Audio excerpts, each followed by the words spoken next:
It's one thing falling in love with a house, picturing yourself moving in and calling it home, and quite another navigating the world of price negotiating, mortgage lenders, and finding the budget that works best for you. An agent who's a Realtor can make understanding that world easier. Realtors have the expertise, access to proprietary data, and tools to help you get from imagining living somewhere to actually doing it. That's the kind of help we can provide. Because that's who we are. Realtors are members of the National Association of Realtors. Meet the next generation of podcast stars with SiriusXM's Listen Next program, presented by State Farm. As part of their mission to help voices be heard, State Farm teamed up with SiriusXM to uplift diverse and emerging creators. Tune in to Stars and Stars with Issa, as host Issa Nakazawa dives into birth charts of her celeb guests. This is just the start of a new wave of podcasting. Visit statefarm.com to find out how we can help prepare for your future. Like a good neighbor, State Farm is there. Hey yo, what's up world? This is DJ JS1 of the legendary Rocksteady crew. And right now, you're listening to The Library with my man, Tim Einenkel on rapstation.com. Strictly the real hip hop. Peace. Hey DJ, just play that song. Keep scratching all night. Hey DJ, just play that song. Rob Swift, a turntablist, an innovator, a teacher. He worked with the X-ecutioners, Herbie Hancock, Bob James, Supanatural, Linkin Park, Large Professor, and many others. He joins me now outside the New School in New York City. Rob Swift, welcome to the Library with Tim Einenkel. What up? Thanks for having me, man. True executioners cut without transforming buttons. 4 DJs together combining the bass horns and drumming. Multiple movements of hands form a sandstorm or something. He's God's gift to the turntable. Rob Swift enabling us to be amazed at how he keeps the needle stable. Feeble people, when you meet him, please take precaution with his hands when you greet him. He's Rob Swift. Yeah, thank you so much for doing this. This is awesome. I love talking about what I do and sharing my passion with folks, so I appreciate the opportunity. I want to talk about what you do more, but I want to start with, to many, the MC, right, is the kind of the face of hip-hop. They see the rapper, they're like, all right, that's hip-hop. And then they explore it a little more, and then they find out, the rapper's a part of all these elements, blah, blah, blah, blah, blah. As someone who DJs and turntablists, if you were to make the case why the DJ should be the face of the rap of hip hop, kind of what case would that be? I think all I have to say to make a case for the DJ being the face of hip hop is, without the DJ, there's absolutely no music. Right. And music is what drives the other elements. I think an analogy would be like your heartbeat, pumps blood to all the different parts of your body. And that's really what the music does with regards to hip hop. It inspires the art element of it, the graffiti. It inspires the dance element of it, the b-boying. It inspires the poetry, what you hear artists like Jay-Z and Nas write down, Rakim. The music is what inspires that, and the DJ is like the heart pumping the music to all of these different elements. Also, not to mention Kool Herc, who we all consider the father of hip-hop, was a DJ. It's not like he started out rapping or b-boying or writing graph. He started out as a DJ. If hip-hop were a tree, he's like the hump, the stump, I should say. The hump. The Humpty Hump. He's like the stump of the tree, and from that stump, the tree grew, and branches came from that tree, and the leaves and all that stuff. So, yeah, man, that's all I really have to say. I think from there I could just be like, case closed, Right. Drop the mic. Done. Right. You talked about, inspiration and music inspiring the MC, but then also you talked to MCs about their writing process and what inspires them, and it's like a drive. They take a drive, dinner with their mother. And I was listening to your past albums, and there's albums with MCs and there's albums without MCs. But I want to go with the albums that are just instrumental. How does that, what is that creative process for you? Are you driving and something hits you, a sample hits you, or do you have to be behind the turntable to start that creative process with all your albums or any album? The creative process for me, when I'm recording varies. I recorded an album called The Ableist, which is my first solo album. And what inspired that album was the limitations that I felt being in the X-ecutioners, believe it or not. When I was in the X-ecutioners, I felt like as a group, there were ideas that I wanted to try and experiment with, but I couldn't for the sake of making sure that I was thinking along the lines of what the group as a whole wanted to do or accomplish as DJs, as recording artists in the studio. So I would sacrifice certain ideas in order for the group to thrive.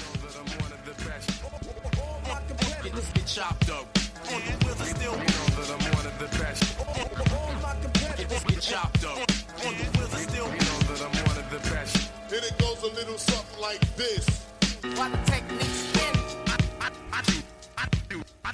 When I got the opportunity to record The Ableist with Asphodel Records, I was just excited to not feel like I needed to run at a certain speed. You know, I could just go full-fledged, pedal to the metal, and just go crazy, experimenting with all my ideas and not worry about thinking, well, does this fit the context of what these three other guys want to do? So that freedom, I guess is what I'm trying to say, is what inspired a lot of what you hear in The Ableist. Songs like All That Scratching Is Making Me Rich, where I got a band to play with me.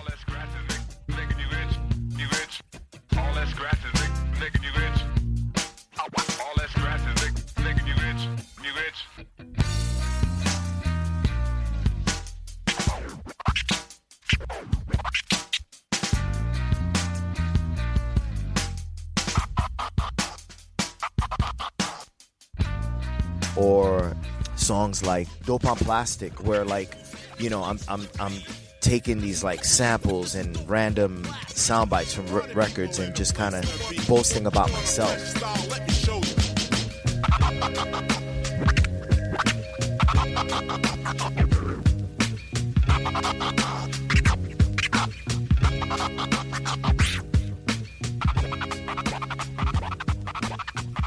But then you have albums like The Architect that I released in 2009, where what inspired that album was being introduced to classical music. What you're about to hear is a unique concept.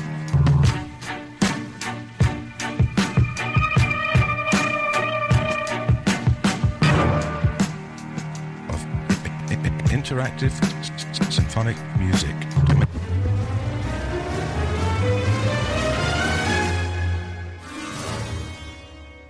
You know, you listen to classical music on a daily basis, believe it or not.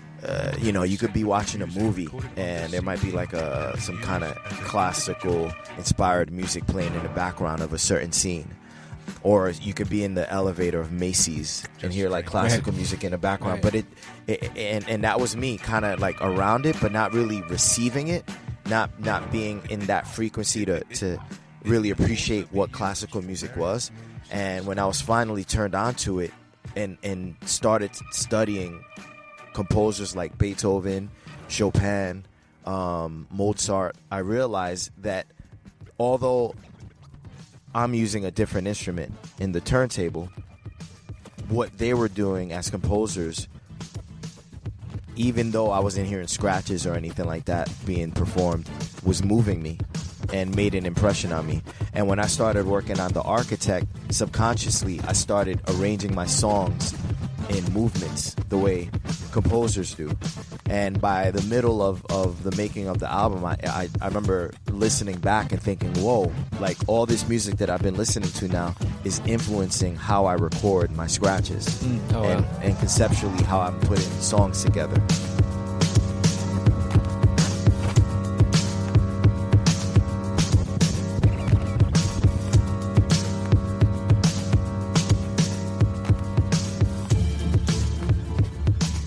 So I get inspiration from different angles, and I'm open to that. You know, I could be watching a documentary on Bruce Lee and be inspired to go work, because he's just so passionate, and I'm passionate about DJing, and just his passion and his philosophy towards being balanced and applying yourself, applying what you learn, that alone could inspire me to get up and go practice or even work on a song.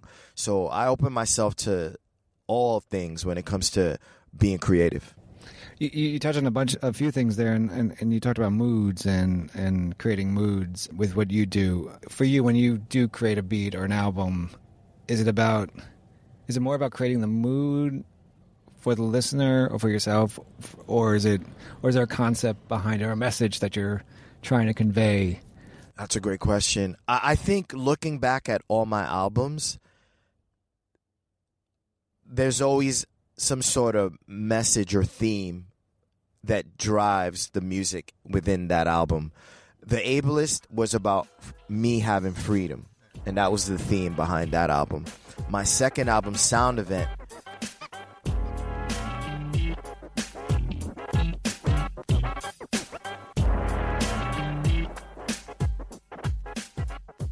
I would say the theme behind that was me truly showcasing how the turntable is an instrument. I remember I worked on a song called Salsa Scratch with Bob James, who's a pianist, and D Styles, which is one of the most respected turntablists in the world.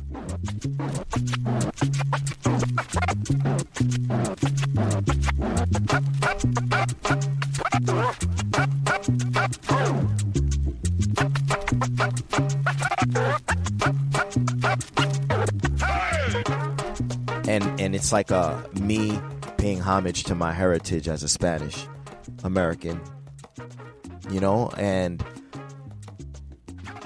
I think that song is probably the most musical song I ever recorded.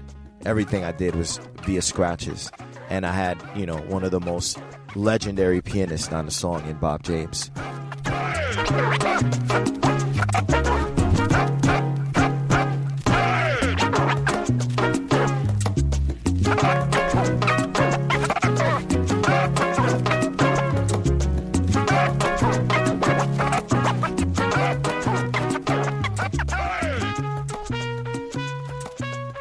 My third album, War Games, the theme behind that was 9/11. Obviously, 9/11 affected not just everyone in this country, but people worldwide. And I remember for weeks, I was just glued to the TV, watching CNN, questioning what happened and why. And one day I realized that, well, maybe I could use my creativity as a DJ to sort of help make sense of it all, and just kind of capture what I was feeling through music, opposed to just kind of sitting on my TV, in this stupor, kind of just like receiving this information, but really not doing anything with it. And so I got up and recorded War Games, which is probably the album I'm most proud of. Wow. Because it's an album that addresses social political issues from the perspective of a DJ, a guy that communicates via scratches. Right. It's not like I could write a rap song, but I could compose a really cool song with scratches. And, there's songs on there like A Terrorist. And I spell it like A space terror and then wrist, WRIST, because it's like I'm using my wrist to coax these sounds out of the turntables. But I'm not just trying to show off how fast I could scratch. It's like I'm coaxing these sounds to make you think about that day, 9/11, and the word terrorist and what it makes you feel like and all that. So War Games was inspired by war and politics and power and the state of our country.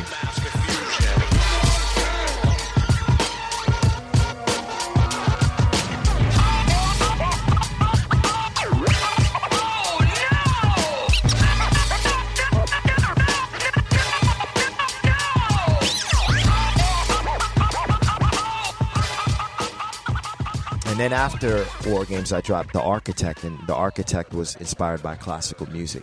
So each album has a theme, and having a theme, a set theme, helps me stay focused in the recording process, I think. When I was reading up on you for this interview, but even now, I mean, you obviously, one, you love what you do, and two, it seems like the scratch or even the DJing is your outlet, right? It's your expression. When did you figure out that this was it? This was the best path for you to be able to express how you feel?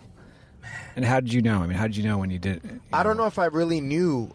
I don't know if there was like a specific moment that I accepted or realized that this was going to be my path, DJing. You know, I'm sitting with you here outside of the New School University for Liberal Arts in New York City, about to teach a class in DJing.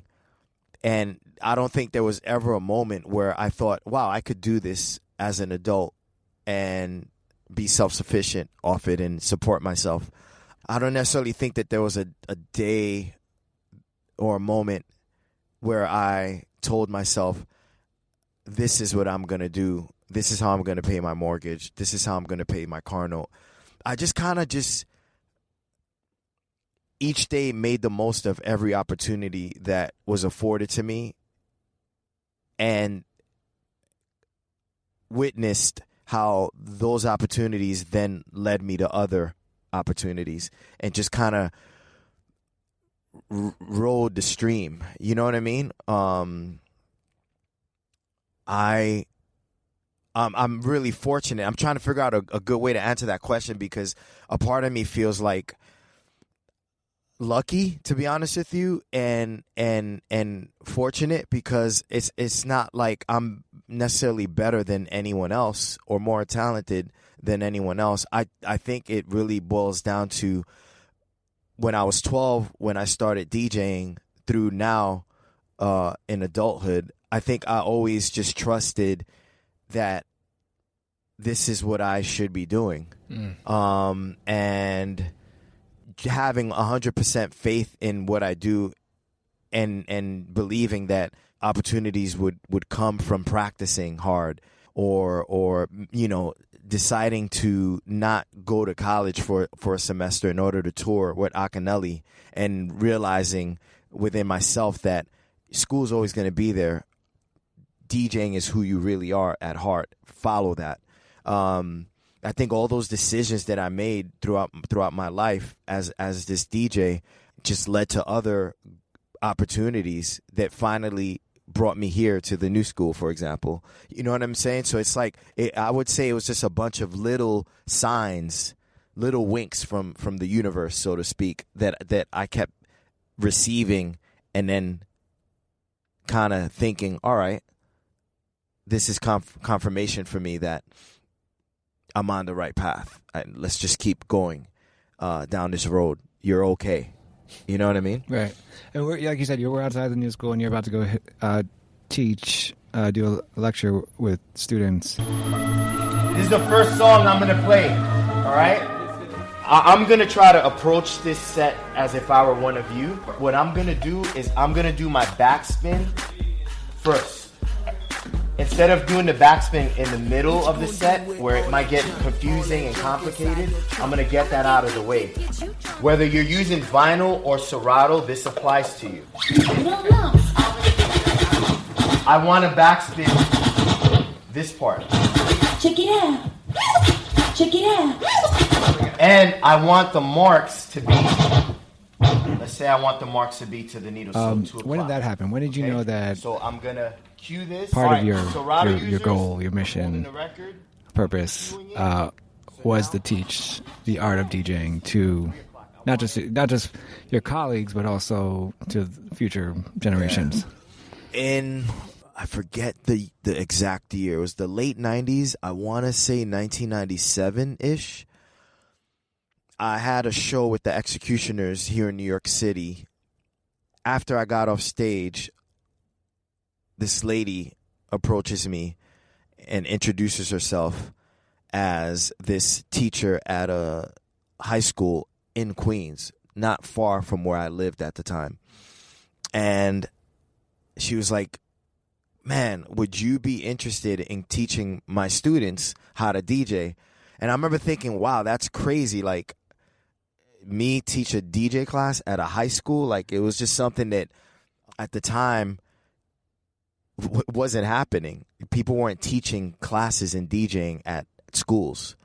But I saw it as an opportunity, as I was speaking earlier. You know, like, this felt right. It felt like something that I could do. And it almost felt like a nod, like, why not? You know what I mean? Like, why not you? And I accepted her offer. This was like this random person that approached me after a show, who ended up being a teacher at a high school in my neighborhood. And I was just in the right place at the right time.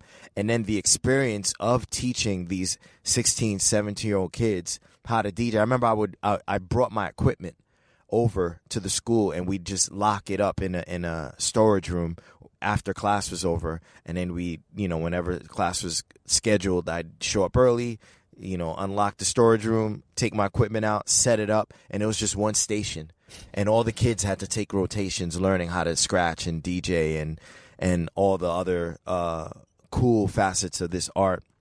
And we taught it once a week, and I feel like that's when I accepted that this was something that I could not only do for fun, because for the most part, I DJ because it's fun, not necessarily because of the money involved.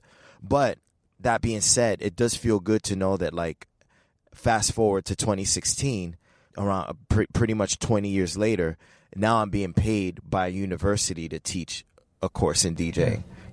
I think that moment, that experience teaching high school kids. And another cool thing is that one of the kids in my class at that school went on to be Precision, one of the most world-renowned, respected turntablists within the discipline of hip-hop DJing. He's won many competitions. He's traveled to the United Kingdom to compete in the world finals of the DMC. And to think that I saw him when he could barely backspin, and now he's doing stuff that is just phenomenal.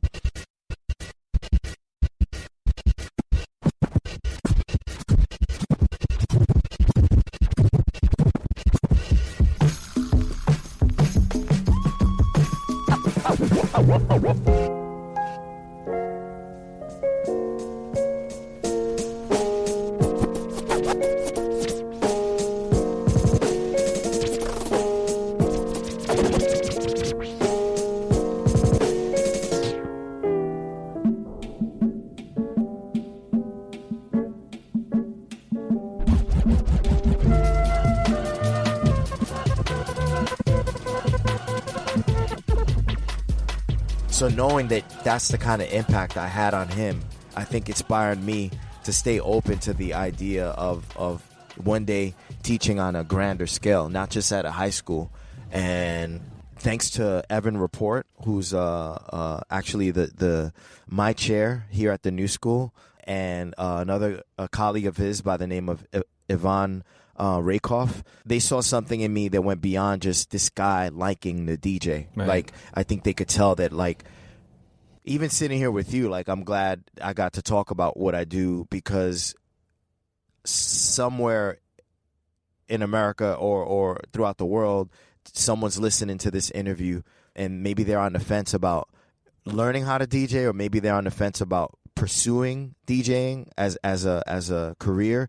That maybe they're insecure about where this can take them, and any chance that I could take to, like, showcase and I guess get people to realize that, yeah, man, you can make a career off this. If I did, you could do it. I jump on that. You know what I mean? So it's been awesome, dude. It's been real awesome, and I'm super blessed, and I'm also excited to see what other cool stuff happens from here. I saw you perform at in Brooklyn Bowl with Roselle and friends, and I was first time I ever saw you perform, and I was blown away by the performance. your scratching abilities are. I've never seen. So what is your two things? What is your favorite thing about the live performance? But two, what is your favorite thing about scratching? My favorite thing about the live performance is being able to share a creation of yours, a musical creation with people, and then seeing their reaction to it. Mm-hmm. Like as an artist, I personally think that the ultimate goal is to share your art. So it's not enough for me to be a bedroom DJ and just scratch away for hours. I want to get in front of people and inspire them through what my passion is. So that, for me, as a performer, is one of the coolest things. Being able to do a routine that I spent weeks learning, practicing, mastering, and then performing it for people and then seeing how they react, how they take to that creation. Wow, yeah. And as far as scratching is concerned, the technique itself is just fun because you're expressing yourself through sound, man, and like you're tapping into parts of your brain, parts of your soul that you don't doing other things, you could write. You could be a writer or a singer, but this art of scratching is such a bastard language. And I don't mean that in a bad way. I mean it in a sense that this isn't an art that it's not like you're reading notes off a music sheet. This is something that's literally coming out of you based on inspiration and intuition. And that's something that I always drive home to my students is like, you can't think about what you're doing as a scratcher. It's like you're really tapping into a part of your body, a part of your internal spirit that drives and inspires a lot of your movements. And as you're moving, you're listening to yourself coax these crazy sounds. And that's something that, like, I could give you an example through words, but when you're doing it and you're feeling yourself making these sounds out of the turntable that like wouldn't exist if you just let the record play from beginning to end, you realize just how much power you have, creative power you have, that you could take a machine like a turntable that wasn't meant for you to coax percussive sounds out of and do that and defy what the turntable was meant to be used as. You're defying it, and you're redefining the intentions behind what a turntable should do. That's a great feeling. And scratching is probably the best way to do that. Like to be musical without having to worry about whether or not you could read music. And this is a self-taught art, so you don't have to go to a school necessarily. Although I'm teaching a class in DJing at the new school, you could teach yourself a lot of these techniques by just watching other DJs. That's how I learned. So it's also good in that sense that like the art of DJing is something that you could literally figure out on your own if you're patient enough. He's a turntablist, an artist, an innovator, a teacher, and he does have a class to teach. Yeah. Great, Rob Swift. Thank you so much for joining me in the library with Tim Einenkel on RobStation.com. Thank you.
A lot can happen between falling in love with a house online and owning it, between imagining living there and breathing in your new home for the first time. Having an advocate who can help you navigate the complex world of financing, inspections, negotiating, analyzing the market, and talking through any anxieties that may pop up, that can make all the difference.